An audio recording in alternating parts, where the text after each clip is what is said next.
Voy a poner aquí en el chat la clave para la asistencia de esta semana.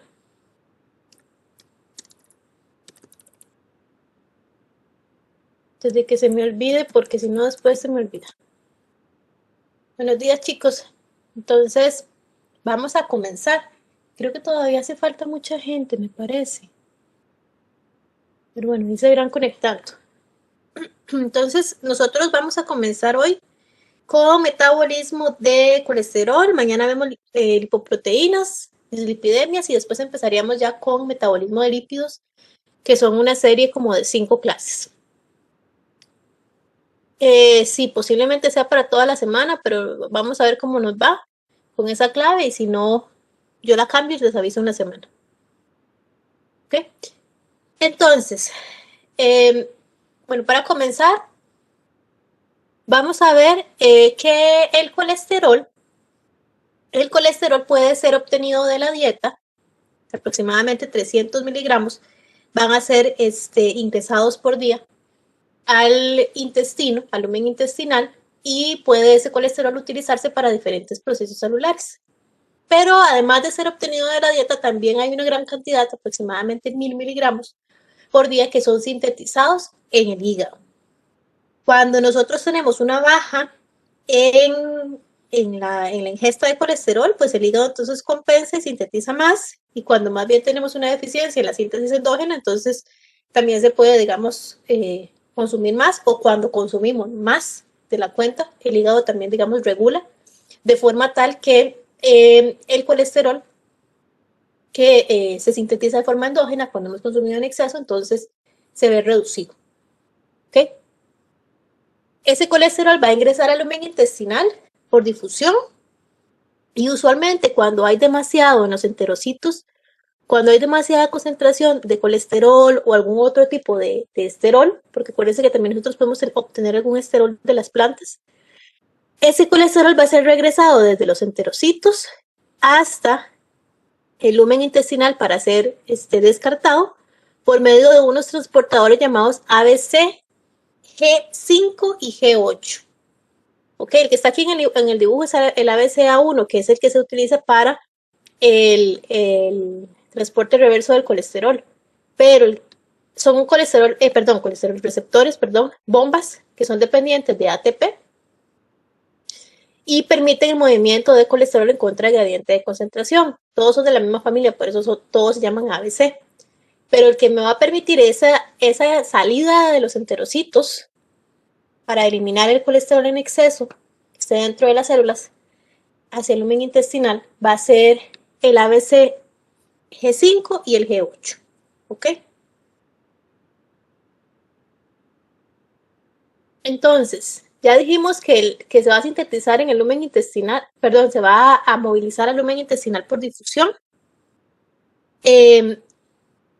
Además, también puede ser retirado de los enterocitos el que se encuentra en exceso por los transportadores ABC, que son dependientes de ATP, que es de esa familia de transportadores ABC. El ABC G5 y el ABC G8. ¿Ok? Cuando nosotros tenemos el exceso de colesterol, el cuerpo lo que va a hacer es eliminarlo como esteroles no reabsorbidos o también como ácidos biliares, porque nosotros no tenemos la capacidad de metabolizar el anillo, que es parte de la estructura del colesterol. Entonces, para poder eliminar estos anillos y poder retirar el colesterol del cuerpo, es necesario que se elimine como ácidos biliares o como colesterol no reabsorbido. ¿Ok? Y este colesterol va a tener un núcleo de ciclopentano peridrofenantreno, una cadena lateral unida al carbono 17, un OH en el carbono 3, un metil en el carbono 10 y otro en el carbono 13. ¿Okay? Esa es la estructura de esta molécula de colesterol. Y además tiene un doble enlace entre el carbono 5 y el carbono 6. Entonces, al esta molécula de colesterol tener este OH en el carbono 3, eso le genera una característica de ser anfipático. ¿Por qué? Porque toda esta parte de la cadena lateral y del anillo, o sea, la estructura que es más grande, esta parte es hidrofóbica, pero este OH es lo que le da el carácter hidrofílico, o sea, lo que lo vuelve soluble en agua, lo que le permite movilizarse libre. Ok, entonces cuando decimos que un tercio está en plasma de forma libre es porque está no esterificado, o sea, con su OH en el carbono 3. ¿Qué pasa cuando nosotros le pegamos a este carbono 3 un ácido graso? Lo esterificamos. Y al pegarle ese ácido graso y esterificarlo, resulta ser que esa molécula se convierte en una molécula que es hidrofóbica completamente. Entonces, para poder movilizarse, tiene que ser movilizada unida a otras moléculas. Usualmente, una forma de movilización de colesterol son las lipoproteínas, que nosotros las vamos a ver mañana.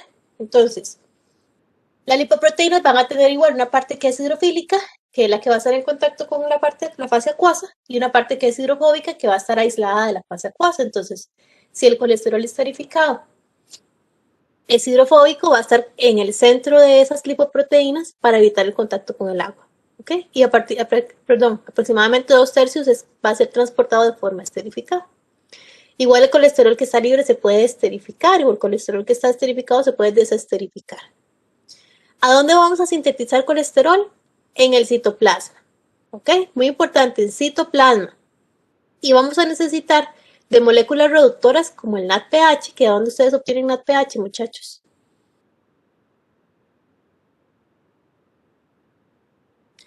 ¿A dónde ustedes obtienen NADPH, chicos? Eso ya lo vieron porque vieron, no, NADPH, no NADH. Si ustedes ya vieron el metabolismo de carbohidratos, al final del metabolismo de carbohidratos se ve una vía que permite la formación de NADPH. ¿Cómo se llama esa vía?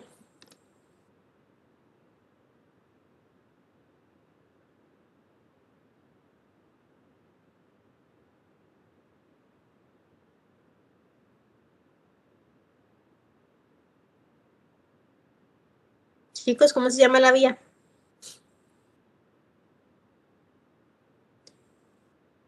Fosforilación no crítica. No. Ah, no, cíclica. No.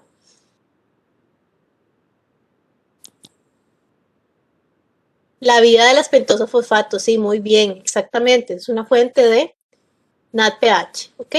Ahora, muy importante esto que les voy a decir. La síntesis de colesterol es caro, es muy caro. ¿Por qué? Porque requiere de moléculas de acetil-CoA y requiere moléculas de ATP. Muchas moléculas de acetil-CoA y muchas moléculas de ATP. Entonces, ¿ustedes creen que si nosotros estamos en un momento de inanición, vamos a sintetizar colesterol de forma endógena?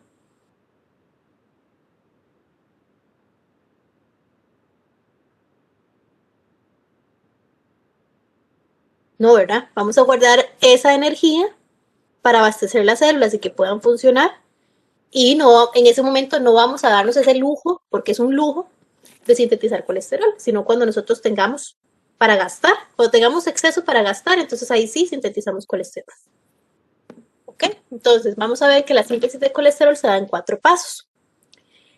El paso, a ver, a mí no me gusta decir que una cosa es más importante que otra, porque en realidad todo es importante, pero el paso que ustedes tienen que saberse es este, que es la síntesis del mevalonato, porque es el paso limitante. Si la enzima, que ya vamos a ver cuál es la enzima que es esta, la HMG-CoA reductasa, pero sé que no quiere pasar, ahí está. Si esta enzima HMG-CoA reductasa no está funcionando, no hay síntesis de colesterol. Si la enzima HMG-CoA reductasa está funcionando, hay síntesis de colesterol. ¿Ok? Y ahora vamos a ver que hay 3 formas de regular que esta enzima se encienda o se apague, o se sintetice o no se sintetice, o se exprese o no se exprese. ¿Ok? Entonces, vamos a comenzar con acetil-CoA. Un acetil-CoA se va a condensar con otra molécula de acetil-CoA. Y esta condensación de las 2 moléculas de acetil-CoA me va a formar un acetoacetil-CoA. ¿Ok? Mediante esta enzima HMG-CoA sintetasa, se va a pegar otro acetil-CoA a ese acetoacetil-CoA para formarme el beta-hidroxi, beta-metil-glutaril-CoA, que nosotros le vamos a decir HMG-CoA, que es el nombre más corto. ¿Ok? Una vez que tenemos este HMG-CoA, que yo lo puse acá otra vez, nada más como para de aquí pasamos acá. Una vez que tenemos el HMG-CoA, ahora sí, esta HMG-CoA reductasa le va a quitar el CoA y además vamos a utilizar dos NADPH que se van a oxidar para reducir la molécula a mevalonato. ¿Ok? Entonces, simplemente de HMG-CoA, este HMG-CoA se reduce a la formación de mevalonato por la HMG-CoA reductasa. ¿Ok? Entonces, vean que aquí teníamos ese doble enlace y ese doble enlace se ve reducido. Ahora lo que vamos a tener es un OH. Y además vamos a perder este CoA que también lo teníamos pegado a este carbono. ¿Ok? Ahora, algo que quiero decirles que es importante, porque seguramente más adelante los que son observadores lo van a notar, es que cuando nosotros veamos metabolismo de cuerpos cetónicos, también va a participar una enzima llamada HMG-CoA sintetasa.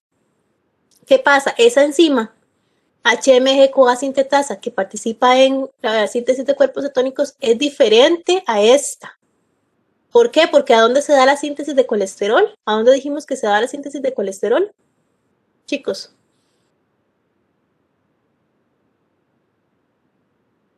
En citoplasma. Exactamente. Y la síntesis de cuerpos cetónicos se da en mitocondria. Y no es la misma enzima, pero se llaman igual, sí se llaman igual. ¿Ok? ¿Preguntas hasta aquí de esto?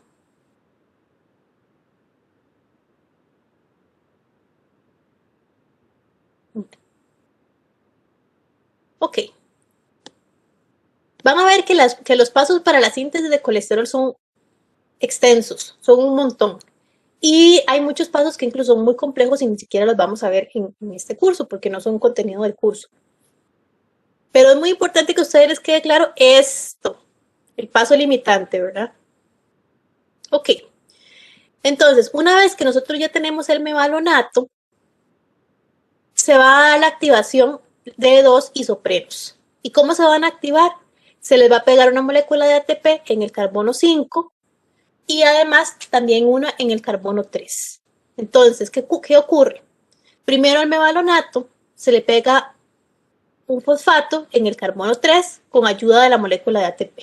Entonces el ATP es hidrolizado a ADP y fosfato inorgánico y el fosfato inorgánico se pega en el carbono 5.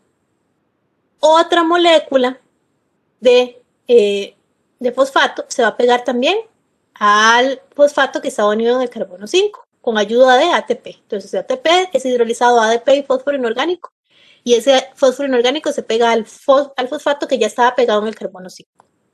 Y aquí se me va a formar el 5-pirofosfato mevalonato. Una vez que tenemos el 5-pirofosfato mevalonato, con ayuda de otra molécula de ATP, se va a pegar otro fosfato inorgánico, pero en el carbono 3. ¿Ok? Entonces, esto lo que me va a permitir es la activación de esos carbonos. Vean que aquí en este paso, para formar el 3-fosfo-5-pirofosfato mevalonato, ya gastamos 3 moléculas de ATP, ¿verdad? Voy a cerrar un momentito aquí el chat que no me deja ver esto. Una molécula, 2 moléculas, 3 moléculas. Ven que es caro la síntesis de colesterol. ¿Ok? Una vez que ya tenemos el 3-fosfo-5-pirofosfato mevalonato, resulta ser que entonces este 3-fosfo-5-pirofosfato mevalonato se va a descarboxilar y va a perder el carbono, el grupo carboxilo del carbono. O sea, vamos a perder este. Vamos a liberar un CO2, se va a descarboxilar. ¿Y qué más va a perder? El fosfato que estaba pegado en el carbono 3. ¿Ok? Y esto me forma un isopentenil pirofosfato. Ahora, este isopentenil pirofosfato puede isomerizar a dimetilalil pirofosfato. Entonces, estos dos son isómeros. De isopentenil pirofosfato puedo pasar a dimetilalil pirofosfato y de dimetilalil pirofosfato puedo pasar a isopentenil pirofosfato. Y estos dos son los que vamos a necesitar para el siguiente paso. ¿Preguntas, chicos, hasta aquí? Chicos, hoy ando como un poco perdida con el tiempo. Si se me pasa el receso, me avisan.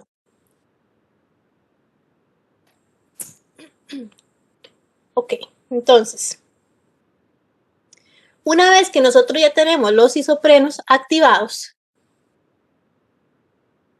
el primero se pega en el carbono 5, Entonces, 1, 2, 3, 4, 5. En el carbono 5 se pega el primer pirofosfato. El segundo se le pega al pirofosfato que está pegado en el carbono 5, que es este. ¿Ok? Y el tercero que se pega en el carbono 3. O sea, aquí. Queda aquí. El rojo, digamos, es el nuevo. El rojo es el que se acaba de pegar. Entonces, se pegó el primer pirofosfato en carbono 5, es este rojo. Bueno, rosado. Cuando se pega el segundo pirofosfato, es este rosado que se pegó acá. Entonces, ya este negro es como el viejo. Entonces, ya se volvió del color del resto de la cadena, se volvió negro. Pero este es el que está entrando. Y cuando se pega el tercer pirofosfato, que se pega en el carbono 3, es este que está aquí, que es el rojo nuevo, digamos. Y ve que los otros se van poniendo de color negro.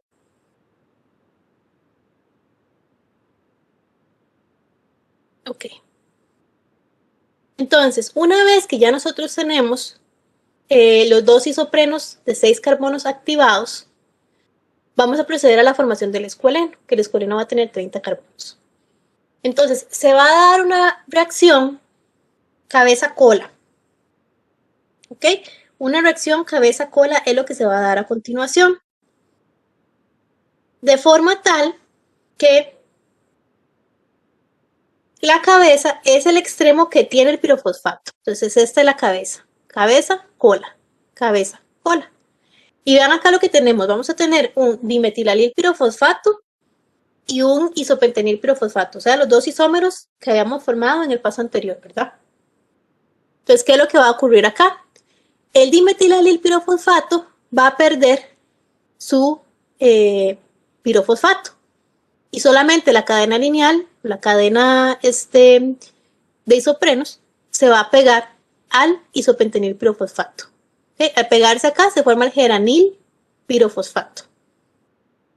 Una vez que tenemos el geranil pirofosfato, entra un nuevo dimetilalil pirofosfato, véanlo acá, y nuevamente pierde su pirofosfato y la cadena de carbonos se pega al geranil pirofosfato, ¿sí? Para formar un farnesil pirofosfato, ¿ok?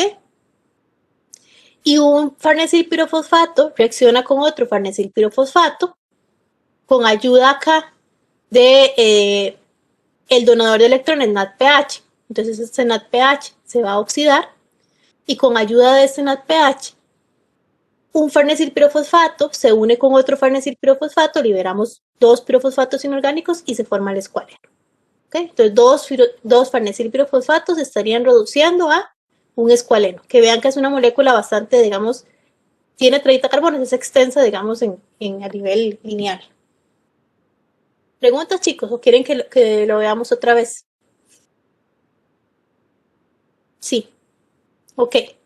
Entonces, tenemos el dimetilalil pirofosfato y el isopentenil pirofosfato. Voy a devolverme un momentito. Isopentenil pirofosfato, dimetilalil pirofosfato. Entonces, lo que ocurre es que este dimetilalil pirofosfato pierde el pirofosfato, o sea, pierde los dos fosfatos que tenía pegados en el carbono 5. Entonces, pierde estos pirofosfatos.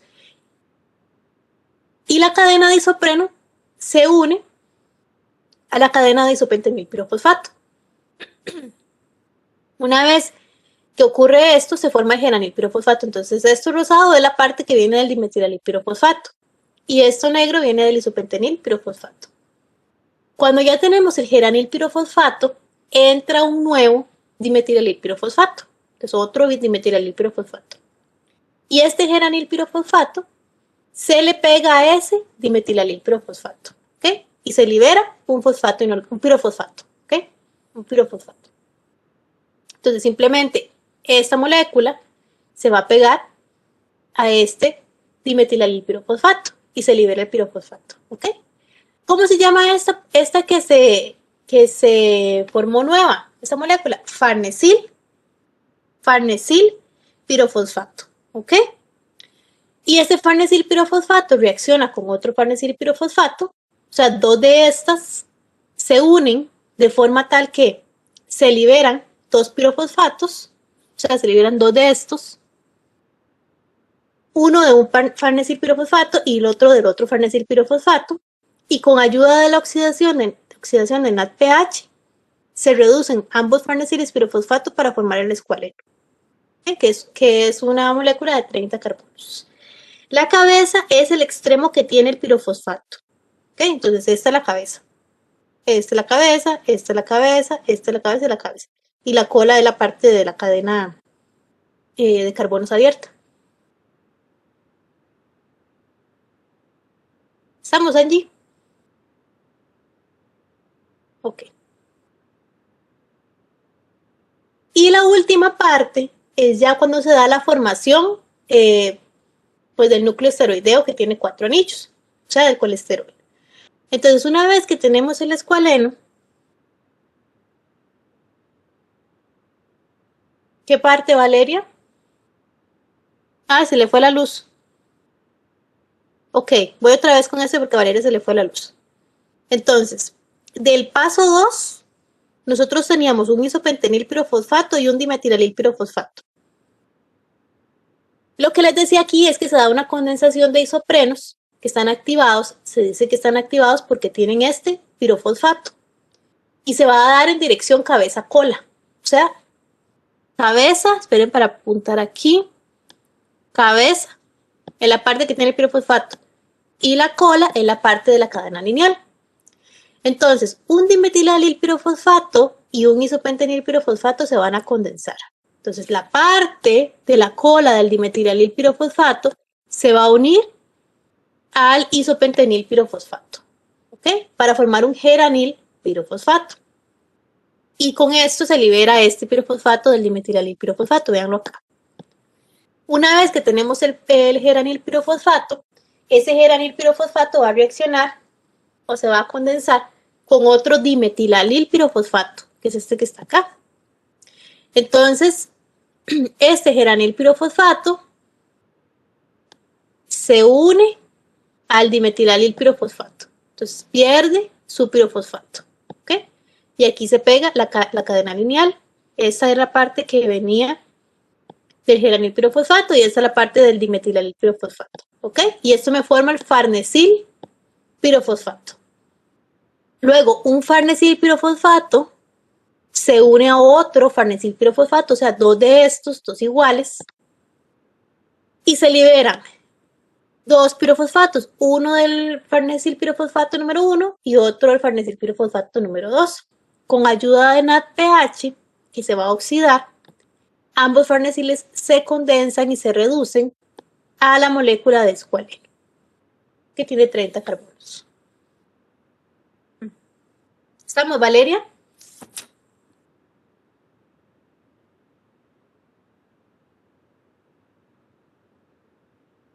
¿Estamos, Valeria? ¿Será que se le fue la luz otra vez?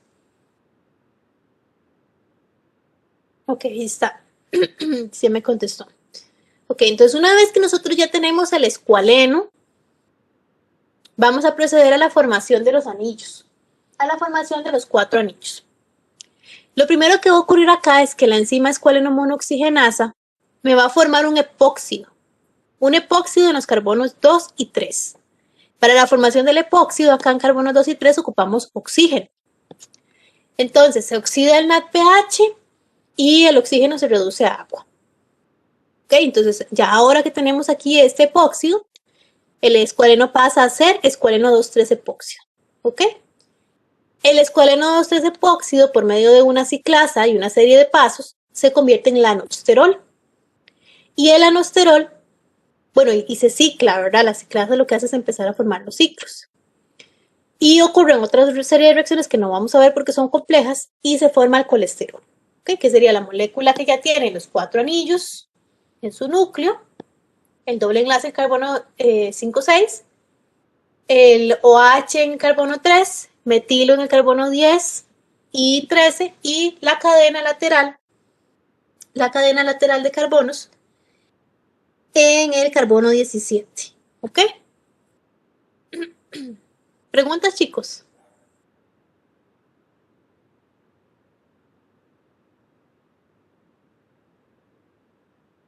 Bueno, ok. Entonces, sí. Todo, Tamara.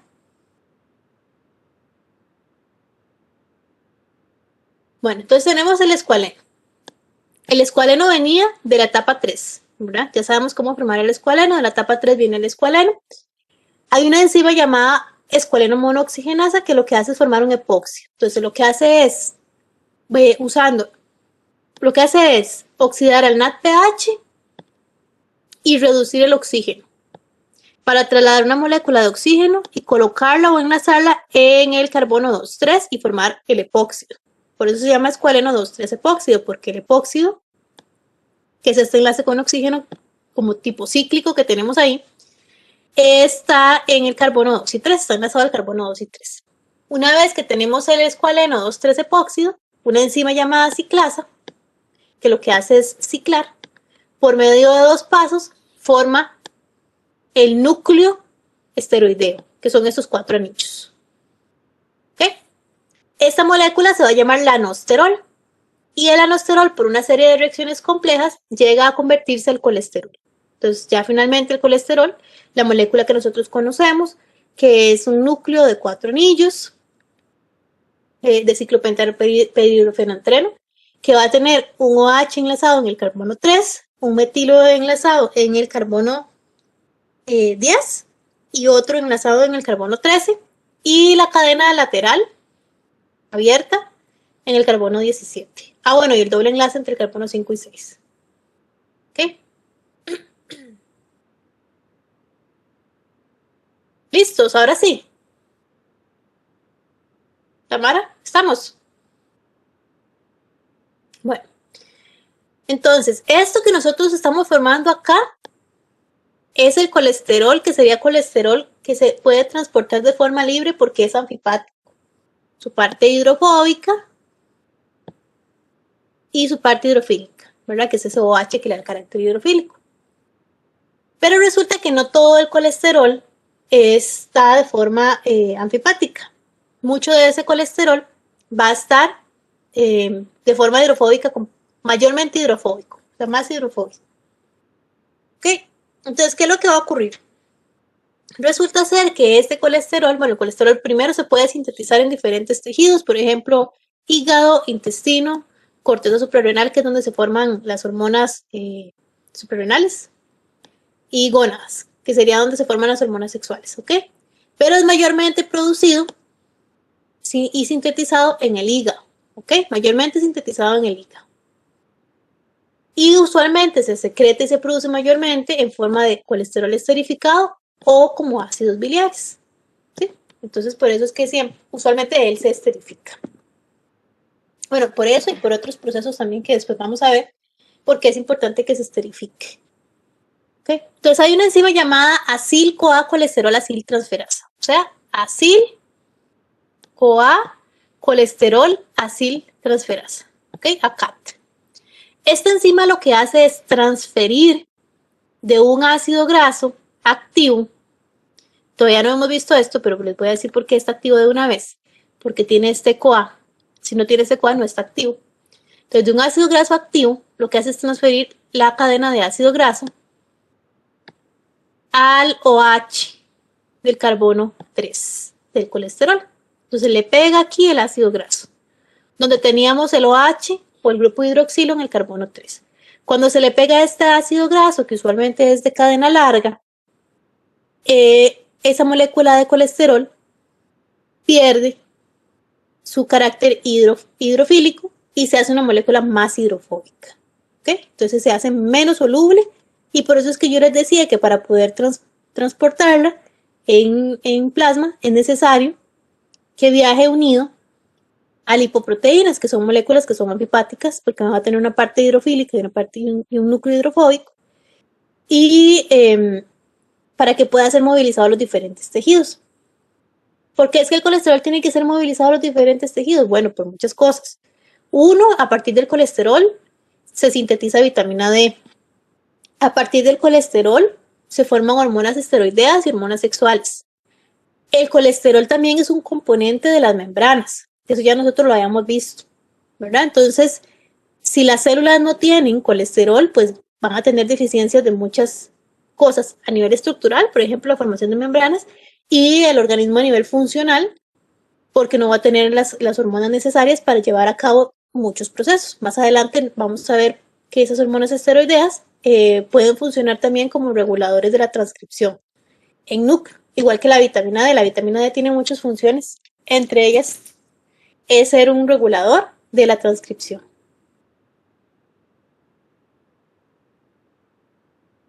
Ok, entonces, regulación. ¿Qué enzima es la que nosotros vamos a estudiar? ¿La regulación de cuál? HMG-CoA reductasa. ¿Por qué? Porque si no hay HMG-CoA reductasa, no hay mevalonato. Y si no hay mevalonato, no hay síntesis de colesterol. Ese es mi paso limitante. Mi enzima que es regulada. ¿Ok? Entonces, puede haber regulación de tres formas. Puede haber regulación a nivel transcripcional, que es la número A. Puede haber regulación por proteólisis, que es la B. O puede haber regulación por unión covalente. ¿Sí? Por modificación covalente, que es la C. Entonces, resulta ser que inserto en la membrana del retículo endoplásmico hay una proteína llamada proteína de unión al elemento de respuesta al esterol. Entonces, proteína de unión al elemento de respuesta al esterol. ¿Qué es esta? SCREP. ¿Okay? Proteína, es de atrás para adelante. Proteína de unión al elemento de respuesta al esterol. SCREP. SCREP tiene un dominio amino terminal en donde va a tener una secuencia de ADN que puede ir al núcleo y regular la transcripción. ¿Okay? Entonces, unido a la proteína SCREP en la membrana del retículo endoplásmico va a estar SCAP. SCAP es una proteína que se llama proteína de activación del corte de SCREP. Entonces, ambas están en la membrana del retículo endoplasmático. Resulta ser que cuando hay altas concentraciones de colesterol,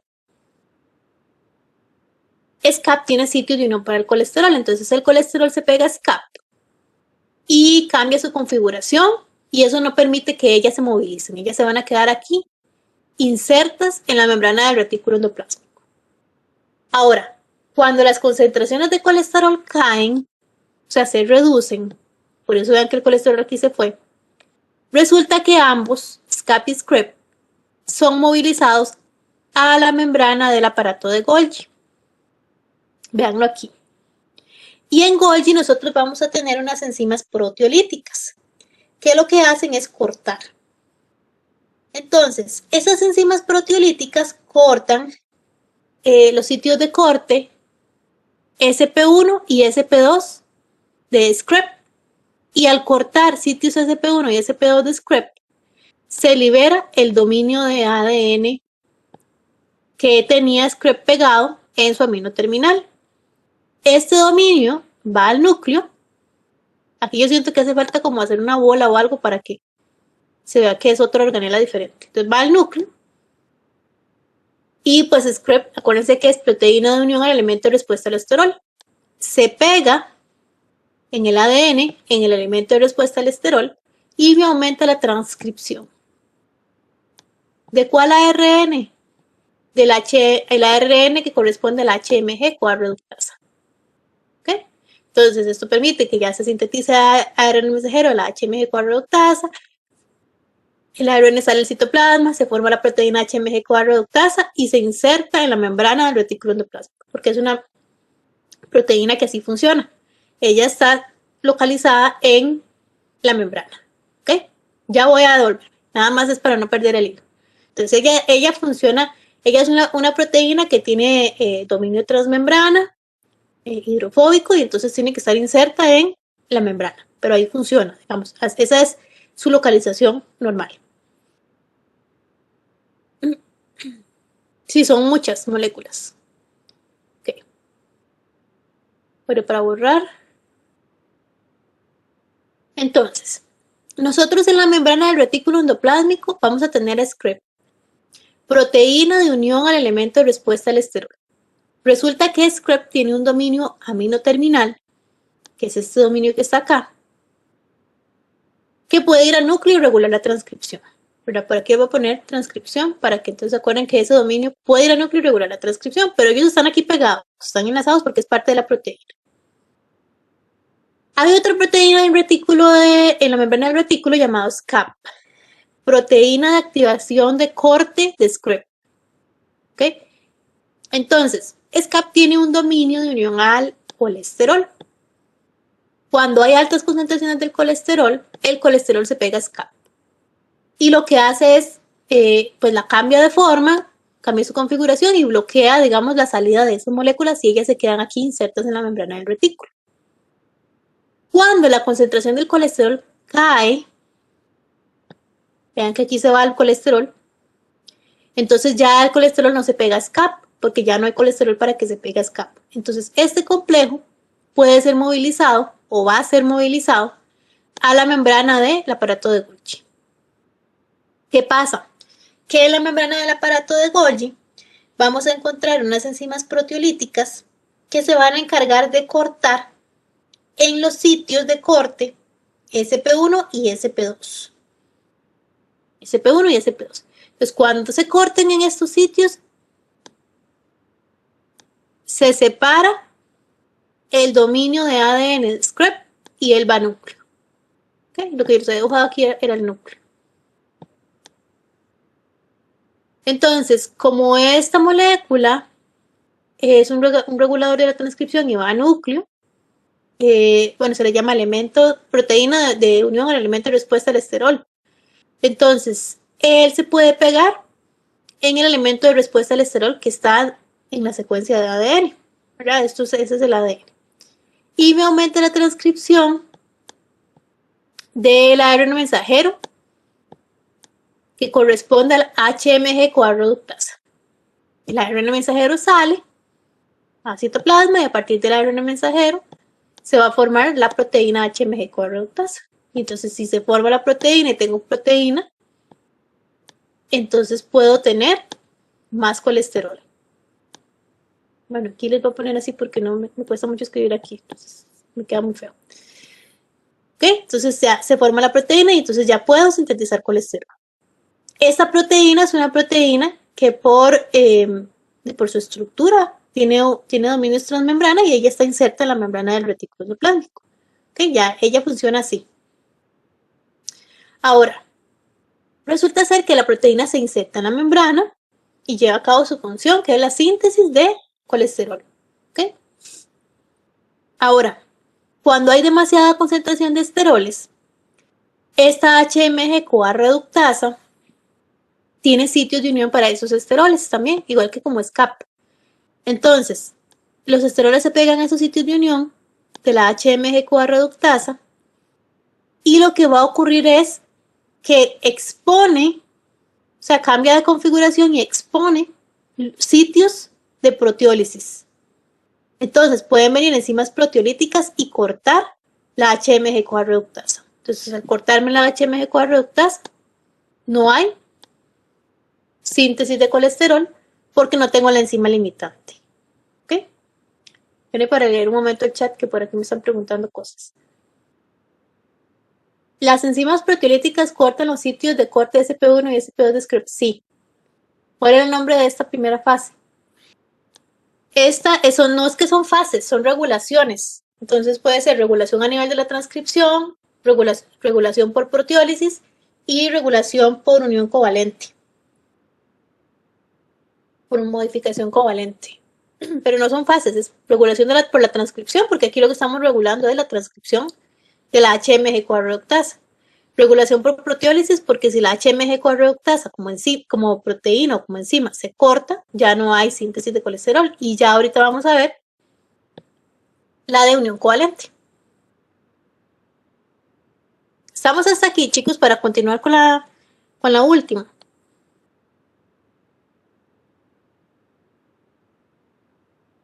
Ok, bueno.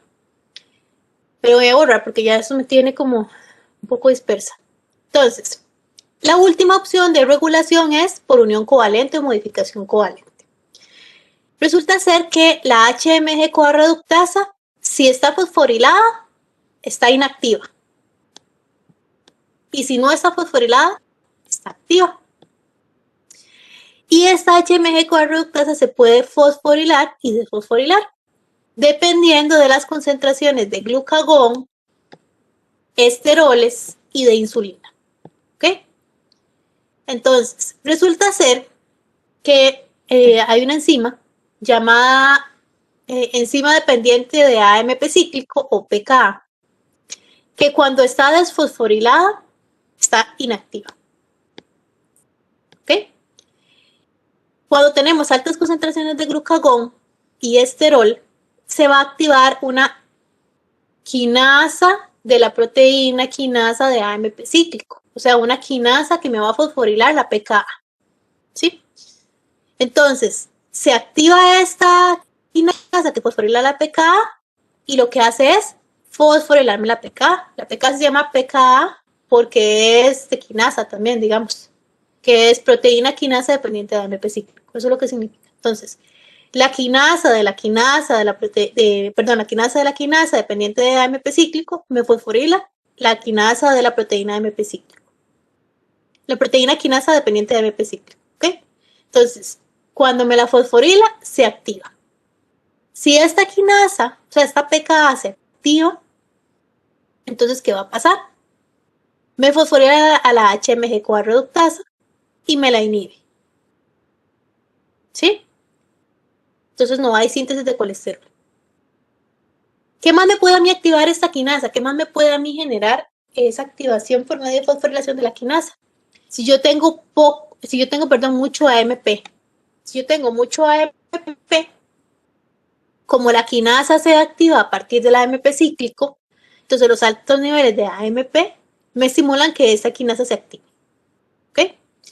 Ahora, resulta ser que si nosotros tenemos hiperinsulinemia, o sea, una concentración de insulina alta, se me activa una fosfatasa.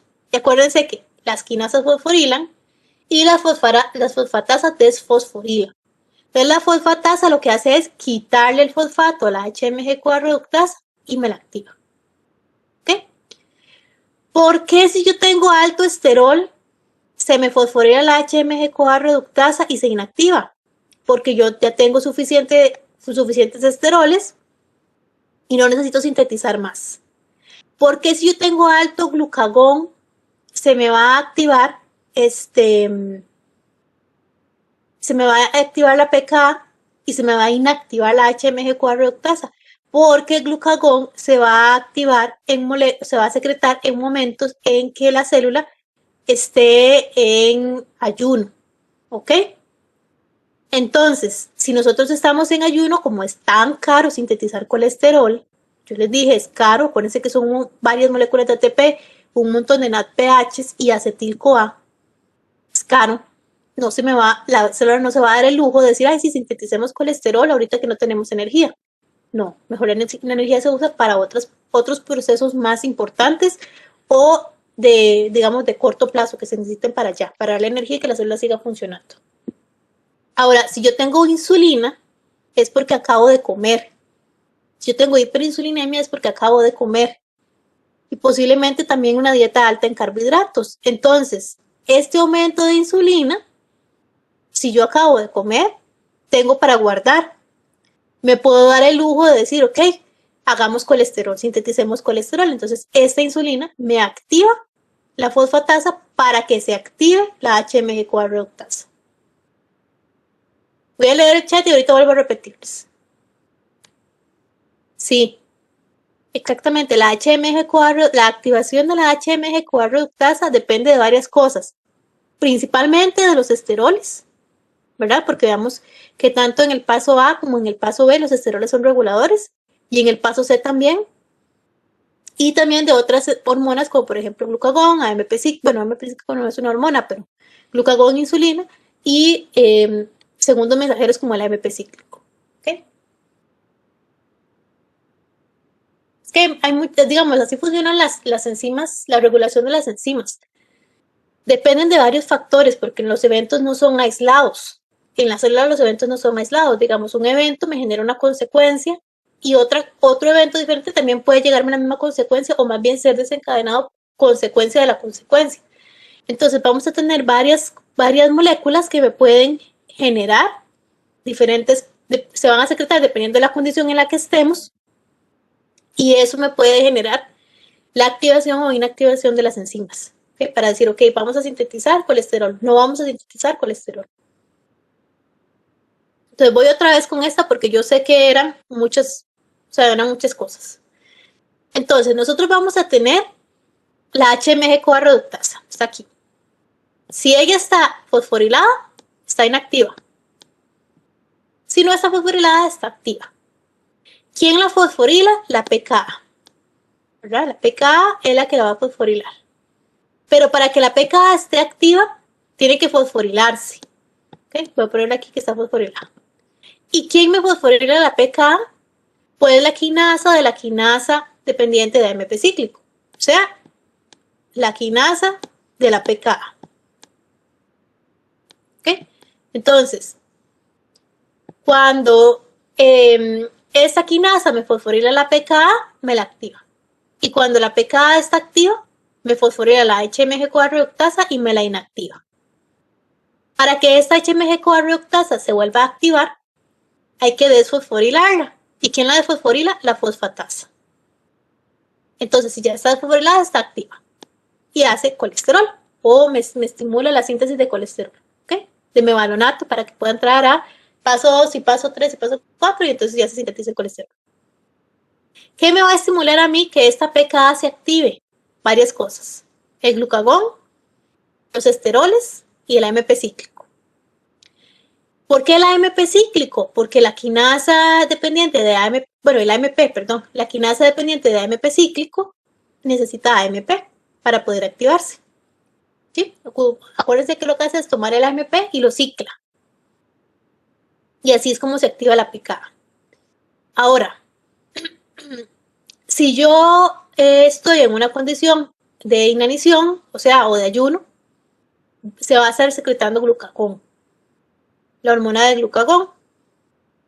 Entonces, efectivamente, si yo, digamos, estoy en esa situación de inanición o de ayuno, no tengo para poder sintetizar colesterol, porque el colesterol, la síntesis de colesterol es cara, requiere de ATP, de NADPH y de acetil-CoA. ¿Okay? Entonces, como es caro, no nos vamos a dar el lujo si no tenemos energía en ese momento para desperdiciar, digamos, en sintetizar colesterol. ¿Okay? Entonces, mejor usamos esa energía para otras cosas. Ese ATP lo vamos a usar para otras cosas. Si tengo muchos esteroles o mucho colesterol, tampoco se va a sintetizar colesterol, o sea, se va a activar también la pKa. ¿Por qué? Porque si ya tengo un montón, ¿para qué voy a sintetizar más? Es un desperdicio. Ahora, si yo estoy en un momento de hiperinsulinemia o de insulina, de altas concentraciones de insulina, es porque acabamos de comer. Después de comer se secreta la insulina y los niveles de insulina aumentan. Entonces, esa insulina lo que va a hacer es activarme la fosfatasa.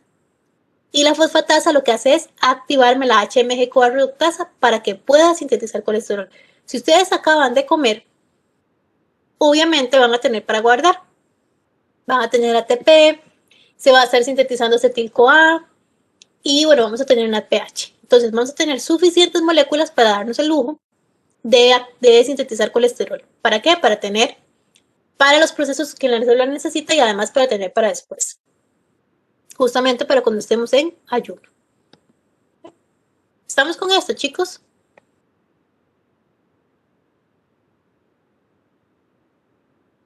Chicos, estamos con esto. ¿Todavía están ahí? Ok. Ya son 10:50. Entonces, tomemos 10 minutos, volvemos a las... ¡Ah, qué chiva! Esto de aquí arriba. Volvemos a las 11 y continuamos con la clase, ¿ok?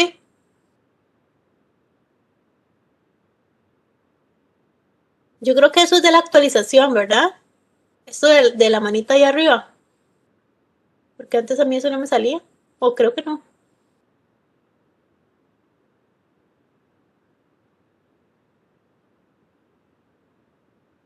Ya tiene rato, ¿eh? Yo hasta ahora, a mí hasta ahora me lo ponen o hasta ahora me doy cuenta que me sale. No, no lo había visto.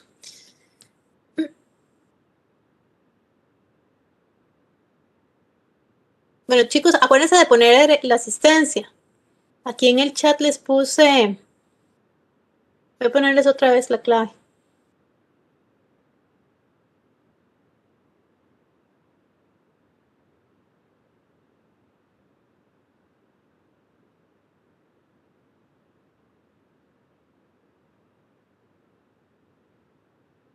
Entonces volvemos a las 11.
Chicos, volvimos. ¿Están ahí? ¿Me oyen? Ok, entonces vamos a continuar. Entonces, estamos con esto, ¿verdad? Con la regulación de la HMG4 reductasa. Ok, entonces, nada más así como es como un repaso, un cierre de lo que ya dijimos, pero como para volver, digamos, a verlo. Vamos a tener que hay síntesis de colesterol en diferentes tejidos, hígado, intestino, corteza suprarrenal, gónadas y, bueno, placenta durante el embarazo. El hígado es el principal sitio de síntesis del colesterol, ¿ok? A pesar de que en otros sitios también se produzca, el hígado se acaba a producir más o a sintetizar más. Es importante también porque el colesterol forma parte de las membranas hepáticas y también de otras membranas en otras células. Entonces, usualmente este colesterol debe ser movilizado a los diferentes tejidos extrahepáticos. Puede ser secretado, o mayormente va a ser secretado como colesterol esterificado. Acuérdense que la enzima, la CAT, lo que hace es esterificarlo, pegarle el ácido graso en el carbono 3. Entonces pierde su OH. Como colesterol biliar o como ácidos biliares. Cuando está esterificado, viaja unido a lipoproteínas y es importante que viaje unido a lipoproteínas porque estas lipoproteínas van a llegar a las diferentes células donde se necesita colesterol para la síntesis de hormonas, síntesis de membranas, síntesis de vitamina D. ¿Okay? El colesterol que es libre puede ingresar al lumen intestinal o a la luz intestinal. Aproximadamente nosotros consumimos 300 miligramos por día de colesterol y se sintetizan 1000 miligramos por día de colesterol. Entonces ambos se van a mezclar, tanto la síntesis endógena como lo que se consume, para formar un pool o una reserva intestinal. Si nosotros en la dieta consumimos poco colesterol, entonces el hígado va a sintetizar más colesterol. Aumenta su promedio de síntesis para poder reemplazar las sales biliares y el colesterol, digamos, que se va perdiendo en heces, que el que se va excretando por día. Y también al revés, si nosotros empezamos a ingerir más colesterol, entonces se va a suprimir la tasa de colesterol hepático. O sea, se va a suprimir la síntesis hepática. Ok.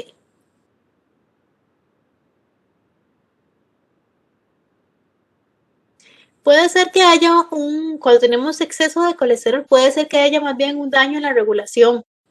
Entonces, que no se está, digamos, regulando adecuadamente la síntesis de colesterol. Muchas veces estas enfermedades pueden estar relacionadas con problemas genéticos. Cuando veamos la clase de lipidemias en 2 días, vamos a ver algunos ejemplos de esto. Porque sí, en teoría debería regularse, digamos. Ok, ¿por qué vamos a ver síntesis de sales biliares o de ácidos biliares? Porque las sales biliares, ácidos biliares, vienen de la molécula del colesterol. ¿Okay? Entonces, ahorita lo que vamos a ver son algunos de los derivados o de las moléculas que son sintetizadas a partir del colesterol. Entonces, el primer grupo que vamos a ver son las sales biliares. Estas sales biliares tienen la característica de que son moléculas son hidrofílicas, perdón. Eso quiere decir que pueden estar en contacto con fase acuosa. Ellas van a funcionar como un detergente. O sea, el papel de las sales biliares es que una vez que el alimento llega a la luz intestinal, las grasas, como son hidrofóbicas, no van a poder movilizarse libremente por ese lumen intestinal. Y para que puedan recorrer el lumen intestinal y lleguen hasta los enterocitos e ingresen a las células para ya después ser metabolizadas y repartidas a los diferentes tejidos, necesitan de las sales biliares, de forma tal que las sales biliares forman micelas junto con estas grasas que llegan de la dieta. Entonces lo que hacen es emulsionar, participan o funcionan como detergentes, se mezclan con estas grasas de la dieta. Y esto permite que esas grasas de la dieta expongan ciertos sitios de corte para que otras enzimas llamadas lipasas puedan hidrolizar esos ácidos grasos que vienen de la dieta. ¿Okay? Va a ser almacenada o van a estar almacenadas en la vesícula biliar y son secretadas como señal una vez que el alimento ingresa al intestino. Entonces, cuando ya ingresas al intestino, se da la señal para la secreción de las sales biliares. ¿ok? Entonces, a partir del colesterol, por medio de la enzima 7-alfa hidroxilasa, se va a dar la primera hidroxilación en el carbono 7. ¿Sí? Nicolás. Bueno, este va a ser mi paso limitante. Creo que fue que se le abrió el micrófono. Esperen para ver. Ahí está. Este va a ser mi paso limitante. Ok, entonces esta 7-alfa hidroxilasa, cuando convierte el colesterol en 7-alfa hidroxicolesterol, lo que hace es pegarle un OH en el carbono 7. ¿Ok? Esto me va a generar también un gasto de NADPH. Entonces el NADPH se oxida para liberar NADP+, y el oxígeno se va a reducir a agua para poder, digamos, donarme ese oxígeno para pegarlo acá en carbono 7, y ese es mi paso limitante. Entonces, vamos a tener que existen sales biliares primarias y sales biliares secundarias. Las sales biliares primarias son las que recién se están sintetizando, ¿okay? Las que están pasando por este metabolismo. Y las secundarias son las sales biliares que se forman una vez que ya las sales biliares han sido emulsionadas o que han formado esas micelas con los ácidos de la dieta. Entonces resulta que nosotros tenemos en el intestino una microbiota que está compuesta de bacterias. Esas bacterias van a trabajar sobre las sales biliares primarias y les van a quitar grupos funcionales. Entonces, una vez que pierden sus grupos funcionales, se vuelven menos solubles. Y cuando se vuelven menos solubles, bueno, muchas de ellas se pueden volver a modificar, que ahorita vamos a ver, y pueden volver, digamos, a convertirse en sales biliares primarias y volver a funcionar de nuevo, volverse, digamos, a liberar para poder emulsionar las grasas. O muchas de ellas ya son completamente insolubles porque justamente perdieron esas hidroxilaciones y entonces son excretadas en las heces. Entonces, bueno, la reacción limitante ya dijimos que es esta unión del OH en el carbono 7 de colesterol. Entonces tenemos colesterol, la enzima 7-alfa hidroxilasa, me hidroxila el carbono 7 para formarme 7-alfa hidroxicolesterol. Este paso limitante, de forma tal que si nosotros tenemos una alta concentración de sales biliares, entonces la enzima se inactiva.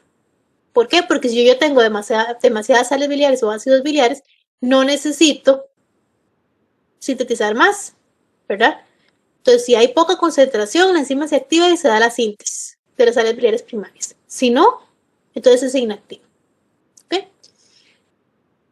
Entonces, si yo tengo el 7-alfa hidroxicolesterol, a partir de este 7-alfa hidroxicolesterol se van a dar otras hidroxilaciones. En carbono 3 también. Bueno, la de carbono 3 que nosotros ya teníamos. La primera que teníamos en carbono 7, ¿verdad? Y se puede hidroxilar también el carbono 12. ¿Ok? En el caso del ácido quenodeoxicólico solamente tiene hidroxilación en carbono 3 y 7. Y el ácido cólico tiene 3, 7 y 12. ¿Qué más pasa? Vamos a perder también el doble enlace que teníamos entre carbono 5 y 6, que es este que está acá. O sea, aquí se las puse por aquello que quisieran recordar cómo era la molécula de colesterol original. Entonces este doble enlace se reduce y eso, digamos, da espacio o pie para que se pueda hidroxilar justamente ahí el carbono 7. Y la cadena lateral pasa también a ser modificada de forma tal que se va a cortar. ¿Okay? Se va a oxidar esa cadena lateral que está pegada a la molécula de colesterol. Ahora, ¿qué pasa? Este grupo carboxilo que nosotros tenemos acá en la cadena lateral puede también modificarse, puede activarse por medio de una coenzima A y ATP, y a partir de acá se le puede pegar un grupo funcional, ya sea de taurino o de glicina. ¿Okay? Y esto es importante porque eso me aporta más cargas y de forma tal que me hace todavía más solubles esas sales biliares primarias para que puedan emulsionar o llevar a cabo su función, que es emulsionar mejor las grasas de la dieta. ¿Okay? Ahora, uno usualmente dice sales biliares o ácidos biliares como si fueran lo mismo, de forma indistinta.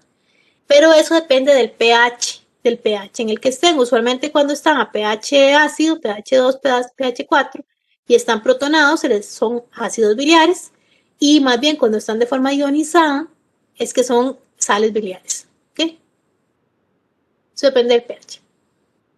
Entonces, una vez que ya esas sales biliares primarias fueron sintetizadas, bueno, son sintetizadas en el hígado y son almacenadas en la vesícula biliar, ellas van a ser secretadas cuando el alimento llega al intestino. ¿Okay? Entonces son secretadas y lo que hacen es emulsionar los alimentos para permitir que pasen por el lumen intestinal. Un 95% de esas sales biliares pueden reusarse, pueden reciclarse y pueden reutilizarse. ¿Okay? El otro 5% se va a excretar en heces, que lo que les decía que es importante también porque es la forma de nosotros de poder sacar colesterol del cuerpo, de eliminar ese anillo, ese núcleo de 4 anillos, ese núcleo esteroideo, que de otra manera nosotros no lo podemos metabolizar, o sea, no lo podemos deshacer. Entonces la forma de eliminarlo es mediante las heces.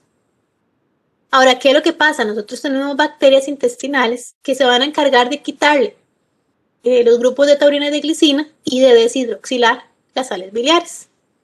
Si solamente le quitaron los grupos de glicina y de taurina, se pueden rehidroxilar otra vez. Cuando se reciclan, ellas pueden ser rehidroxiladas, pero ellas no pueden, perdón, cuando se reciclan, ellas pueden ser reconjugadas, o sea, se les puede volver a pegar los grupos de glicina y de taurina, pero ellas no pueden ser rehidroxiladas. O sea, los grupos de OH, esos grupos de OH, si ya los perdieron, ya no se les pueden volver a pegar. Las glicina y la taurina sí, pero los OH no. Entonces, justamente, esas sales biliares que perdieron sus OH son las que van a ser excretadas en heces, porque se vuelven menos solubles.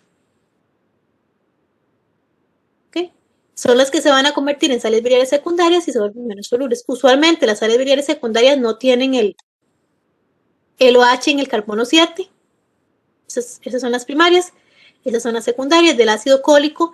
Cuando pierde el OH en carbono 7 se convierte en ácido deoxicólico. Y el ácido quenodeoxicólico, cuando pierde el OH en carbono 7, se convierte en ácido litocólico. Vean que en este caso el ácido litocólico queda solamente con un OH, ¿verdad? Que es el del carbono 3. Es que el deoxicólico tenía 3, el carbono 3, 7 y 12. El ácido litocólico solamente le queda el del carbono 3. Entonces es todavía menos soluble que el ácido deoxicólico. Entonces el ácido litocólico, al ser completamente insoluble, este va, digamos, a ser excretado en heces. ¿Okay? Y lo demás ya se los dije, que pueden ser reconjugadas en hígado, pero no rehidroxiladas. Entonces, justamente esas que perdieron las hidroxilaciones van a ser excretadas. Se excreta el 5% en heces para retirar colesterol del cuerpo, porque nosotros no podemos eliminar el núcleo. Y un 95% se recicla y se reabsorbe y se reconjuga y se utiliza, digamos, sigue participando.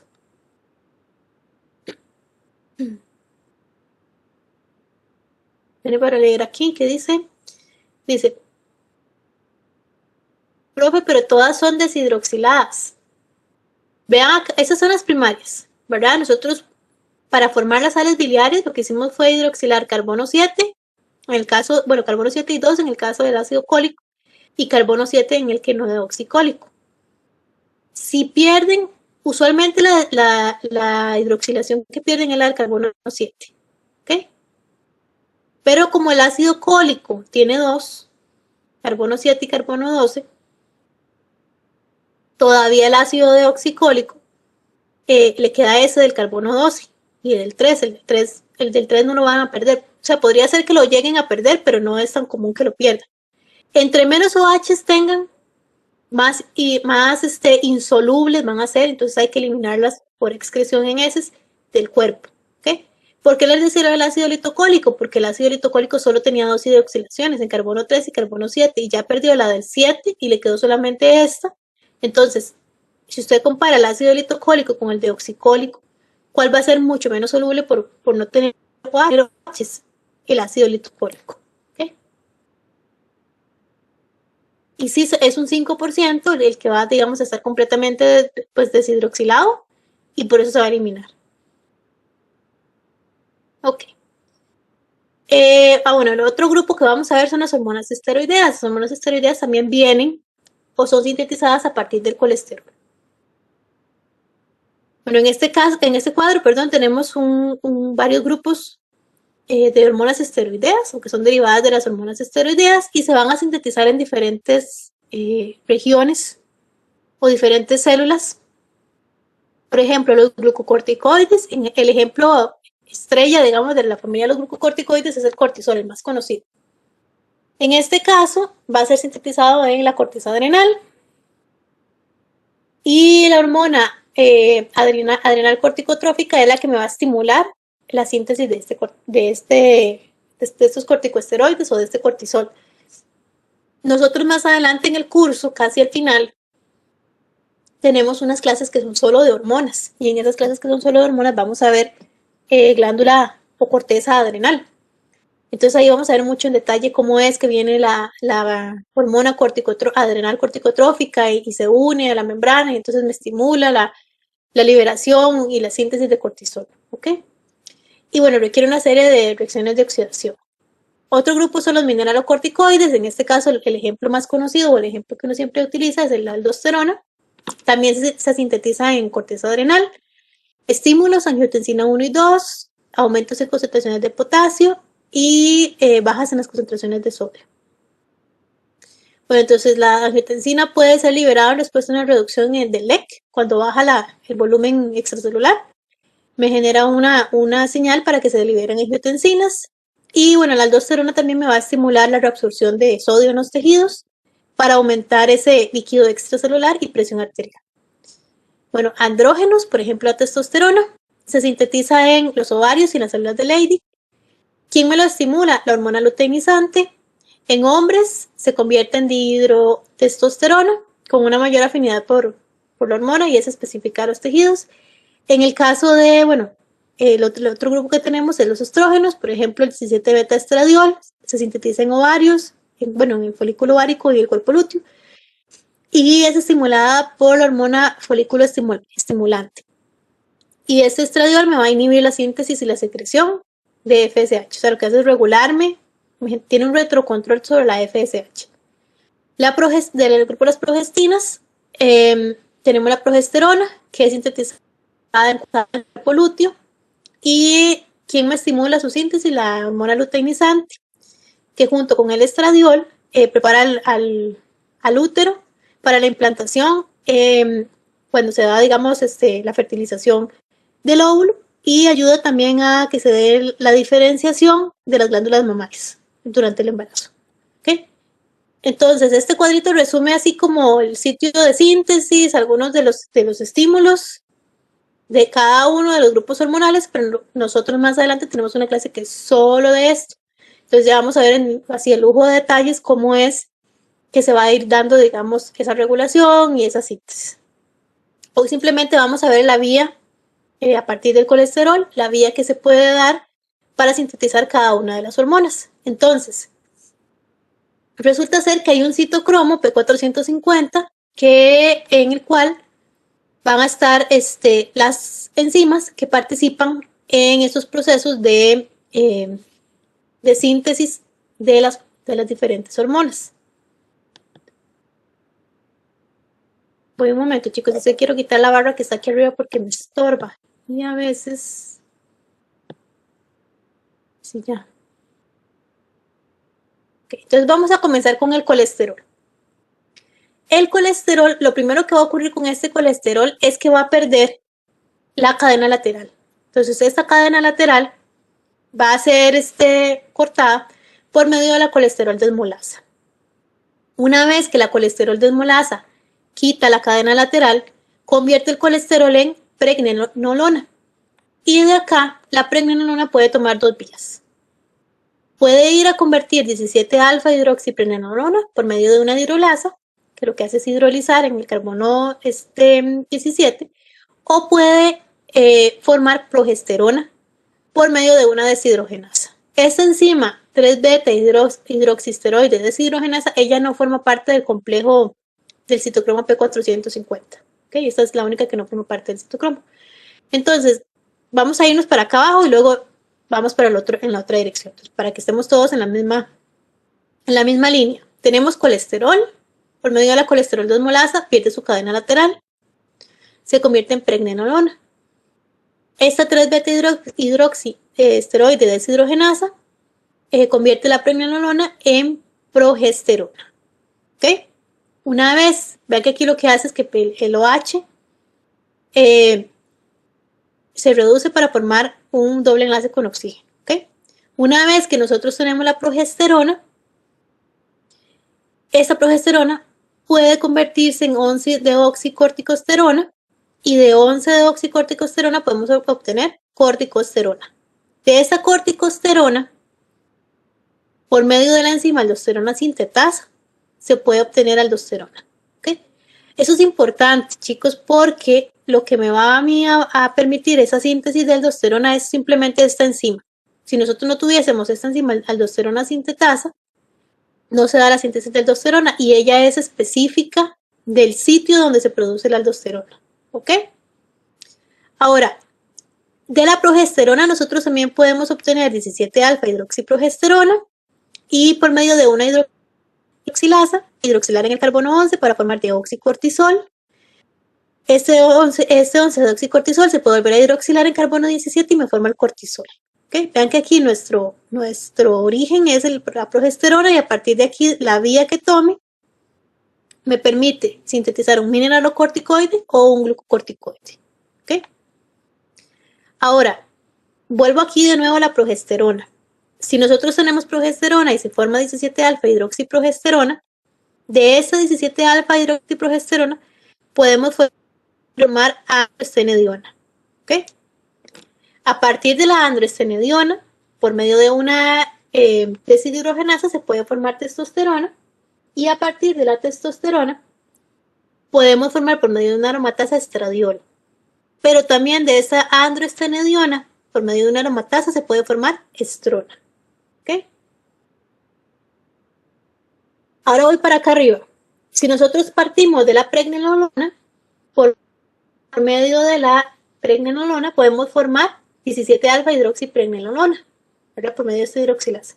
Si esta 17-alfa hidroxipregnenolona es cortada por medio de una liasa, se forma el DHEA.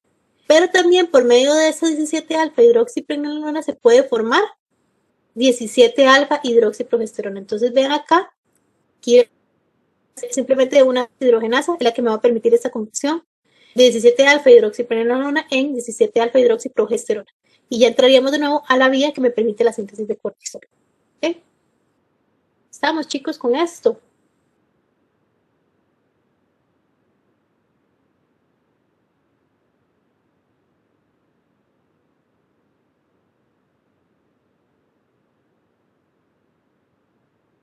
Dígame.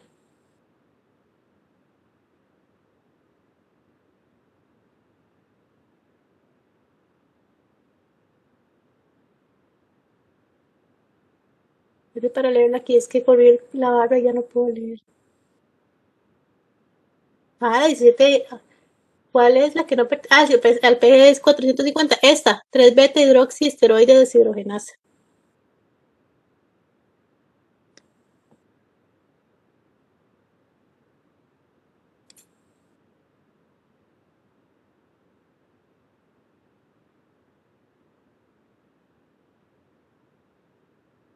Vamos a ver que para sintetizar cortisol, es que eso lo vamos a ver más adelante cuando ya veamos en esa clase de hormonas, la vía de síntesis del cortisol. Unas de las enzimas están en retículo endoplasmático, otras están en citoplasma y otras están en mitocondria. Entonces, dependiendo de a dónde se movilice el producto, ahí va a estar, digamos, la enzima que se va a encargar de metabolizarlo. Pero eso lo vamos a ver más adelante en esa clase de hormonas.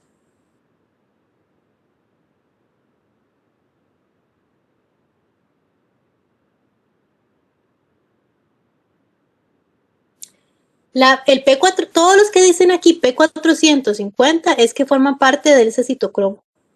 Y lo que dice aquí, digamos, C17, C21, y eso es donde se está, digamos, el sitio donde se está viendo metabolizada la molécula.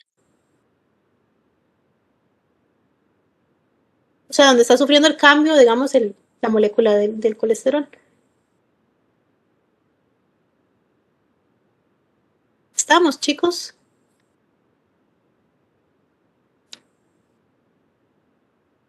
Ok. Bueno, pues voy a seguir.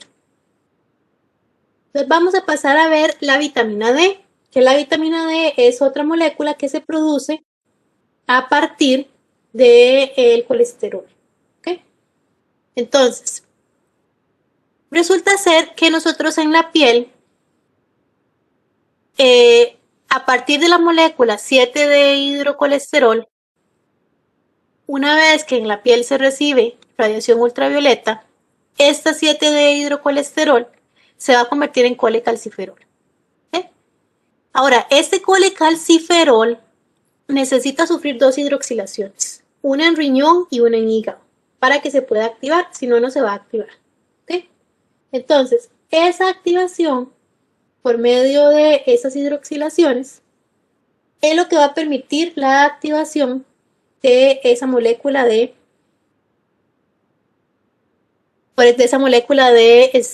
colecalciferol.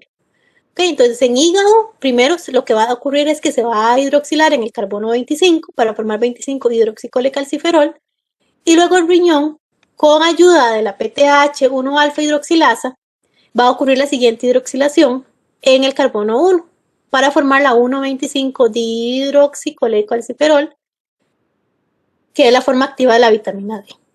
¿Ok? Entonces, cuando nosotros la tenemos como 7D hidrocolecalciferol, es una forma que no es activa, está inactiva y necesita de esta radiación solar para que se pueda activar. ¿Ok? Ahora, nosotros también podemos obtener vitamina D directamente de la dieta, ¿verdad? Nosotros podemos consumir alimentos que tengan vitamina D y entonces ya estamos adquiriendo la forma activa de la vitamina D, digamos, de algunos alimentos de la dieta. ¿Por qué es importante la vitamina D?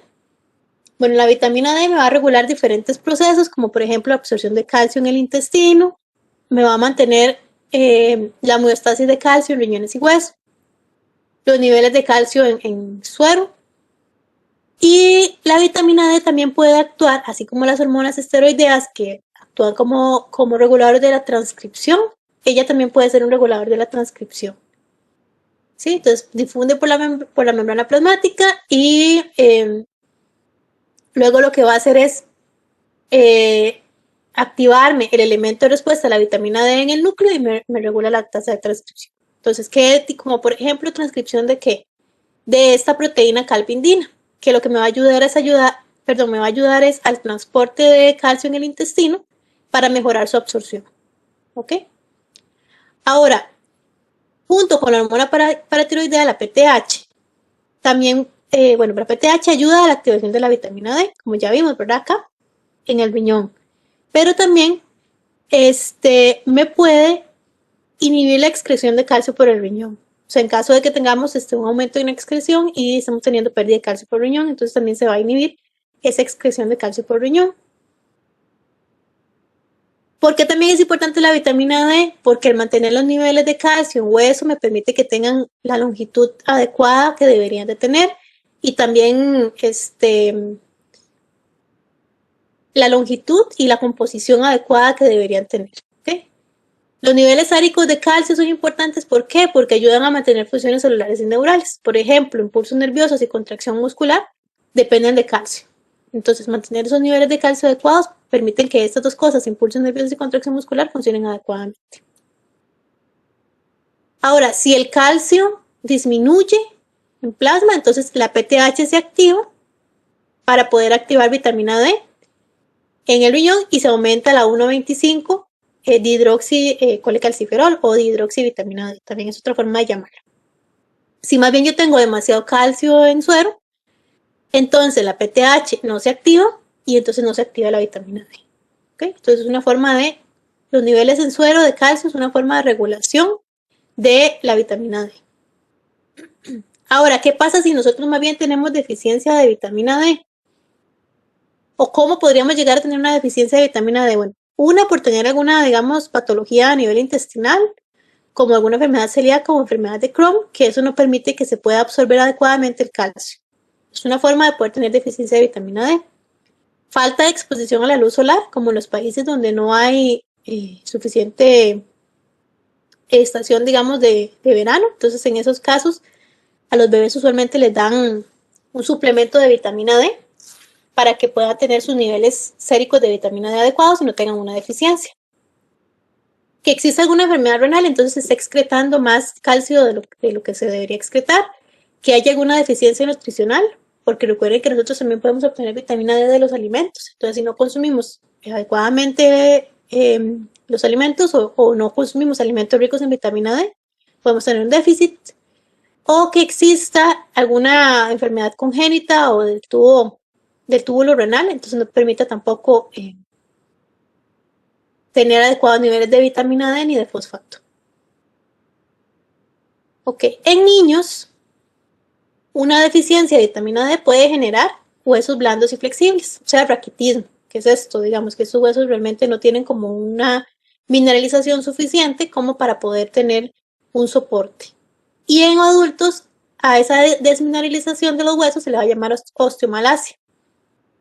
Pero, ¿qué pasa?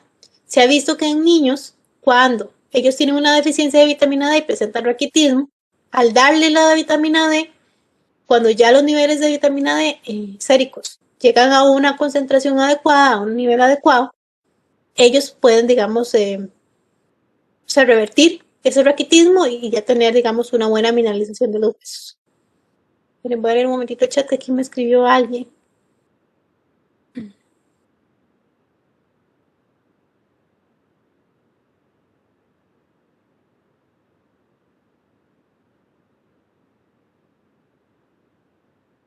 Ya casi vemos lo de la duda, María Laura.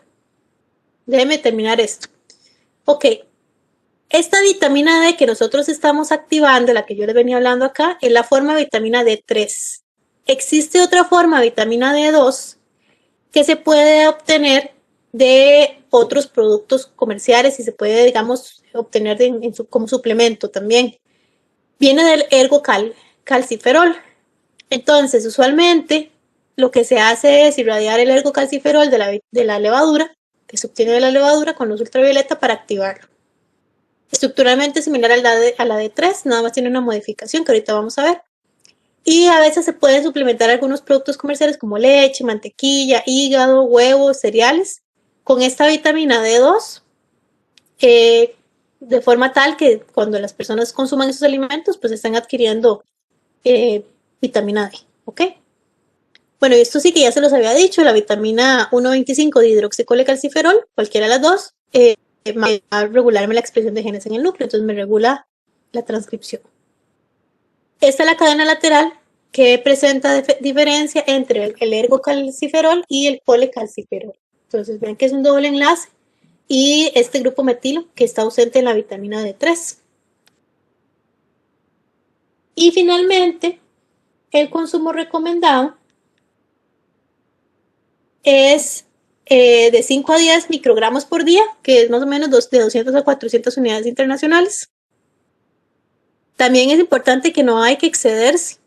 Más de 50 microgramos por día, digamos, es el límite máximo permitido. Si se excede, puede también haber acumulación de cálculos renales o acumulación de cálculos metastásicos, que son concentraciones de calcio en sitios o en células donde no deberían estar. Entonces, acumulaciones acúmulos de calcio en sitios donde no deberían, digamos, presentarse, que sería en el caso de que haya una hipercalcemia cuando hay un exceso en el consumo.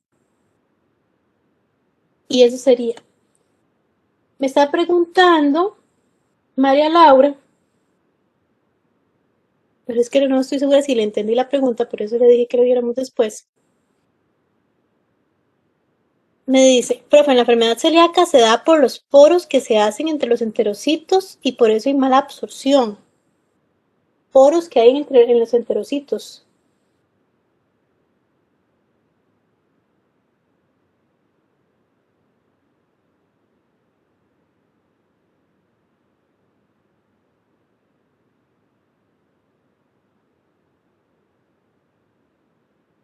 Poros en los enterocitos.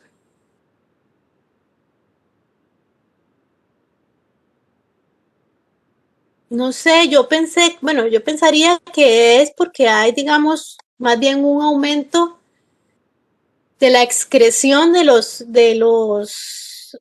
nutrientes a nivel intestinal y entonces eso no permite que haya eh, un suficiente ingreso, en este caso de, bueno, de calcio, en la célula para que luego pase el torrente sanguíneo y vaya a los diferentes tejidos, pero no sé exactamente cuáles fueron los que ustedes vieron. De lo del esquema de las hormonas, el de hormonas esteroideas.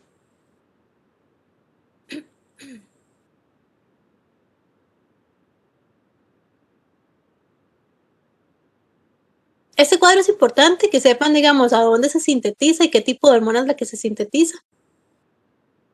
Eso así como que yo les pregunte en el examen. Vamos a ver, es que aquí es que no hemos visto esa clase, pero ya cuando veamos esa clase vamos a ver, esta hormona es muy importante, la 17 alfa hidroxilasa. La aldosterona sintetasa es muy importante, porque es la que me va a permitir la síntesis de aldosterona y solamente se va a sintetizar aldosterona en un sitio específico porque solo ahí se expresa la enzima. Pero creo que todavía mejor cuando ya veamos la clase esta de glándula suprarrenal, vemos ahí en detalle cuáles son las que se tienen que aprender y cuáles no. Por ahora no les voy a pedir que se memoricen, digamos, estas vías. Más adelante sí. Pero no, igual no van a ser todas. Van a ser, digamos, algunas de las enzimas, como esas dos que les digo que son muy importantes. ¿Ok? Entonces, sí, por ahora no, porque es como, o sea, dárselos como en el aire de, pero ¿por qué no lo aprenden? ¿Por qué no? ¿Por qué son importantes si no hemos visto eso todavía? Entonces más adelante tal vez sí, pero ahorita no. Y de lo del colesterol, la que les dije que era la más importante, esta, la reacción limitante, ¿verdad? El paso limitante. Conocer muy bien la HMG-CoA reductasa, eso es súper importante. Cómo se regula, que fue lo que vimos aquí.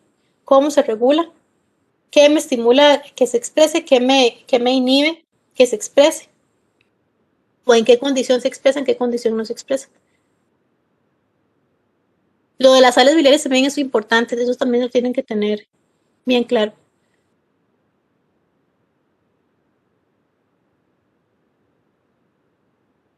Sí, o sea, se puede decir que hay un uso de ácido deoxicólico para emulsionar grasas, sí, pero también está el otro, digamos, no es como que solamente, se puede decir que hay ácido cólico y ácido quenodeoxicólico para emulsionar grasas.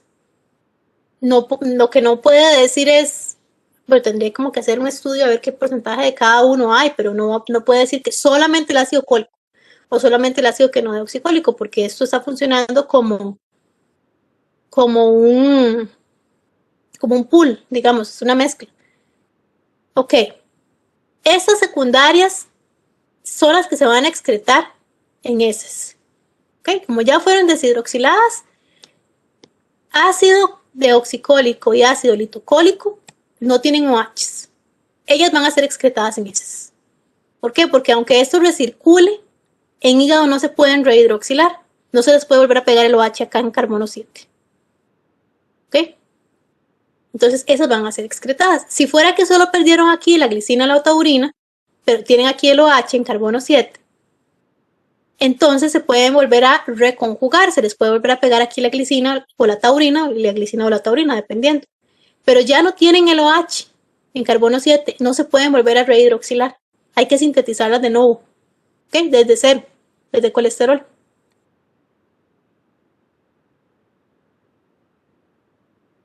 Las secundarias por eso no se vuelven a usar exactamente para emulsionar grasas, porque ellas son menos solubles, entonces es más difícil que vuelvan de nuevo a entrar, que vuelvan a regresar por circulación enterohepática hasta el hígado para que se reabsorban, se reconjuguen y vuelvan otra vez a ser liberadas. O sea, vean, aquí tenemos el hígado, tenemos las sales biliares. Ellas son excretadas, bueno, están almacenadas en la vesícula biliar, ¿verdad? Entonces son movilizadas a la vesícula biliar. Imagínense que aquí entra el alimento al intestino. Entonces se liberan estas sales biliares. Ellas empiezan a mezclarse. Acuérdense que el intestino, yo no sé si ustedes están llevando oficio, pero el intestino hace un movimiento de contracción-relajación llamado peristalsis, que lo que permite es mezclar lo que está aquí dentro del intestino. Entonces, esa relajación, contracción, esa peristalsis permite esa mezcla. ¿Qué hace? Mezclarme las sales biliares con los alimentos, con las grasas de la dieta. O sea, revolver. Y eso me forma las micelas. ¿Okay? Aquellas micelas que nosotros vimos en la clase de lípidos, que iban a tener lípidos alrededor y que cualquier molécula que fuera hidrofóbica iba a estar en su centro o en su núcleo. Entonces, cuando van pasando las micelas por acá, como esto se va revolviendo y nosotros tenemos también aquí bacterias, las bacterias van a metabolizar sobre las sales biliares. Entonces, ¿qué es lo que pasa? Les quitan las taurinas y las glicinas y les quitan los grupos hidroxilo. ¿Sí? Principalmente les quitan el del carbono 7. Puede ser también que les quiten el del carbono 3, podría ser que le quiten el del carbono 12. Pero cuando ellas pierden esos grupos OH, como esos grupos OH les dan mayor hidrofilidad para que puedan estar en el lumen intestinal, al perder el OH hace que sean menos solubles. Entonces, si ya no son solubles, cuando hay reciclaje de las sales biliares, aquí se siguen moviendo las micelas, después vamos a ver qué ocurre con las micelas, con los ácidos grasos que vienen en esas micelas, entran al enterocito y hay un reciclaje de las sales biliares. ¿Sí? Lo que hacen es devolverse por circulación enterohepática hasta el hígado. Pero si ya ellas son menos solubles porque no tienen los grupos OH, no pueden circular de nuevo por circulación enterohepática hasta el hígado, no pueden circular de nuevo. Entonces, la vía que toman es continuar intestino delgado, intestino grueso, hasta llegar a la formación de heces y hasta llegar a que ocurra la excreción de las heces. Entonces, esas sales que son menos solubles porque no tienen los OH, se excretan en heces en ese 5%. Eso no es malo, es necesario. Nosotros tenemos que excretar esas sales biliares en heces. ¿Por qué? Porque si no, no podemos eliminar colesterol del cuerpo. Porque acuérdese que el núcleo de los 4 anillos, el núcleo esteroideo, nosotros no lo podemos metabolizar. Entonces podemos formar el colesterol, pero una vez que se formó, no hay forma de sacarlo del cuerpo a no ser que se excrete en las heces. ¿Qué pasa con el 95%? Bueno, ese 95% quiere decir que igual formó las micelas, pero no fue afectado, sus grupos OH no fueron eliminados, no fueron cortados por las bacterias, no fueron metabolizados por las bacterias, entonces que siguen siendo solubles suficientes como para que pasen por circulación enterohepática, vuelvan al hígado, se reconjuguen en caso de que sea necesario, se reciclen y otra vez vuelvan a la vesícula biliar y vuelvan a ser excretados al intestino y otras vuelvan a formar las micelas. ¿Estamos, María Laura? Sí. Bueno, igual yo le recomiendo que si quiere se lo estudie, se siente, lo medite y cualquier cosa me puede poner un correo y lo vemos o me puede preguntar. Yo les doy clases toda esta semana y todavía nos vemos toda la otra semana. Entonces cualquier duda, si le queda todavía, si algo no está claro todavía, me dice y lo podemos ver. ¿Okay? Pero sí, a veces uno necesita como sentarse y verlo uno para poder entenderlo. ¿Más preguntas, chicos?